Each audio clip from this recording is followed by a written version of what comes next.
এইমাত্র শ্রীভূমি শিলচর হাইলাকান্দির শেষ পঞ্চায়েত নির্বাচনের ফাইনাল রেজাল্ট। 31টি আঞ্চলিক পঞ্চায়েত আসনের মধ্যে 30টিতে জয়লাভ করলো বিজেপি। আঞ্চলিক পঞ্চায়েতে মাত্র একটি আসনে জয়লাভ করে খাতা খুললেন কংগ্রেস প্রার্থী।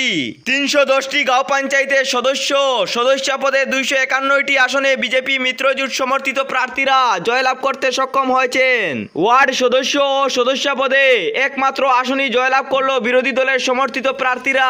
বিন্নাকান্দি ভুবনহীন জেলা পরিষদ আসনে বিজেপি প্রার্থী কিষণ রিকি আসন 20,614 ভোট, কংগ্রেস প্রার্থী রাহুল পান্ডে 4,656 ভোট, বিজেপি প্রার্থীর জয়ের ব্যবধান 15,952 ভোটে।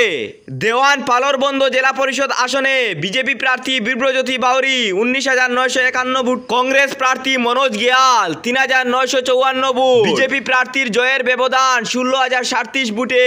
এই ছিল আজকের আমাদের শেষ পঞ্চায়েত নির্বাচনের ফাইনাল রেজাল্ট। ভিডিও যদি ভালো লাগে তাহলে অবশ্যই একটি লাইক করে চ্যানেলটি সাবস্ক্রাইব করে পাশের বেল আইকনটি বাজিয়ে রাখবেন। ধন্যবাদ।